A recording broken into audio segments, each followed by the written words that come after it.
Have you ever wondered why your paycheck seems to vanish so quickly?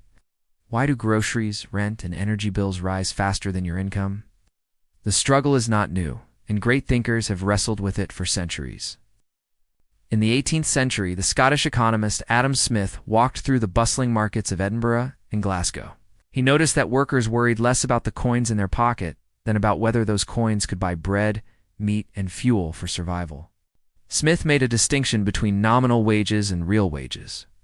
Nominal wages are numbers written down, but real wages are measured in what you can actually purchase. A higher paycheck means little if prices rise just as fast or faster. For Smith, the essentials of life were food, housing, clothing, and fuel. When these became too expensive for ordinary workers, society faced unrest. He argued that stable prosperity depended on laborers being able to meet basic needs consistently. Think of a modern example. Imagine a worker earning slightly more this year, but rent has climbed 20% and heating costs doubled. Despite a raise, the worker feels poorer. Smith would say the real wage has fallen sharply. Now consider David Ricardo a generation later. He turned attention toward landowners. He argued that rising land values created unearned wealth for landlords, wealth that grew simply because of scarcity and demand, not because of productive effort. Ricardo noticed that as cities expanded and populations grew, landowners could demand higher rents. This meant workers had to give up larger shares of income just to secure a place to live, leaving them with less for everything else. The housing crisis today looks strikingly Ricardian. Young people often find wages stagnant, yet rents skyrocket year after year. Apartments shrink in size, but prices grow larger, reflecting ownership power more than any true productive contribution. Ricardo's insight was that rent rises even if productivity does not. A landlord who owns central land in London or New York can capture enormous gains. Workers, though, find themselves trapped, their rising wages eaten entirely by higher rent. Marx built on these observations but pushed them further. For him, the entire wage system was unjust. Workers create value through labor, but capitalists extract surplus value, paying wages that never match the real worth of what is produced. When prices of housing, food, or energy increase, Marx saw this as intensifying exploitation. Workers still produce wealth, but are forced to spend more of their limited wages just to survive. The surplus captured by owners grows even larger. Imagine a factory worker in the 19th century earning enough to buy bread and rent a room. If landlords raise rent and bakers charge more, the worker must labor longer or take extra jobs, yet remains trapped in poverty. Marx called this alienation. People lose control over their work and their lives. The rising cost of living was not a neutral inconvenience. It was a sign of deepening class conflict between those who own and those who labor. In today's terms, think of gig workers. Delivery drivers earn per ride, but fuel prices and rent rise faster than earnings. They work more hours, yet their real income shrinks. Marx would see this as modern alienation through inflation. Inflation, then, is never neutral for Marx. It reflects power. Owners can shift costs downward onto workers.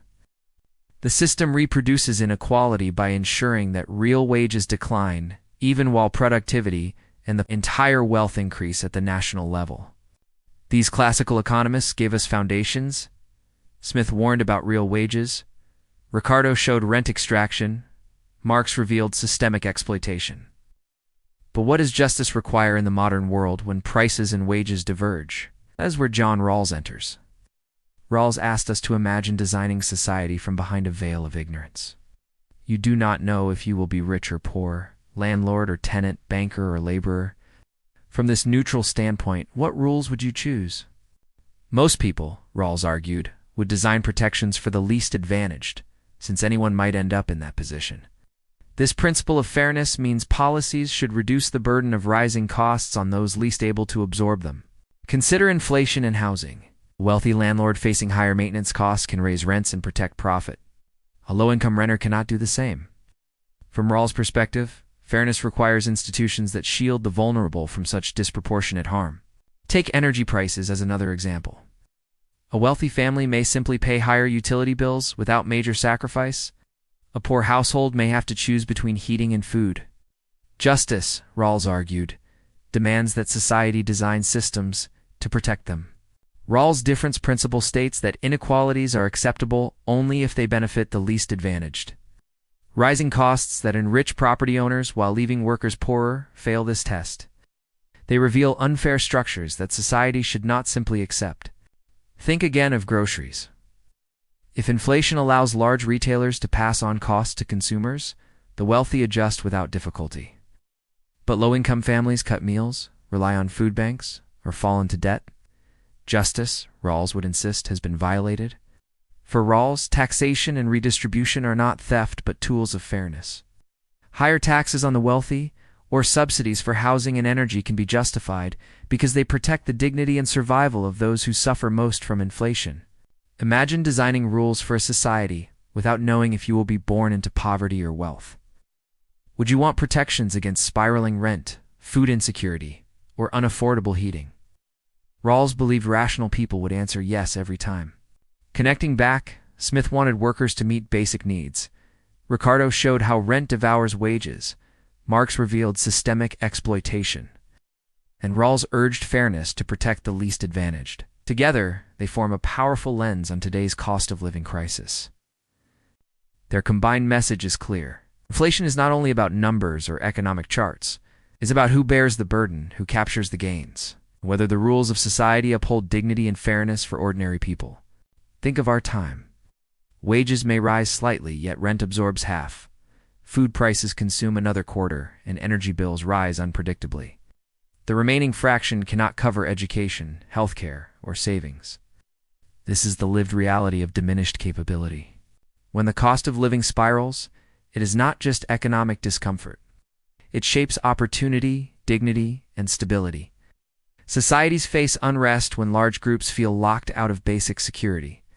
Echoing Smith's warning from the 18th century, whether we look at landlords in Ricardo's era, factory owners in Marx's century, or corporate landlords and energy giants today, the structure repeats.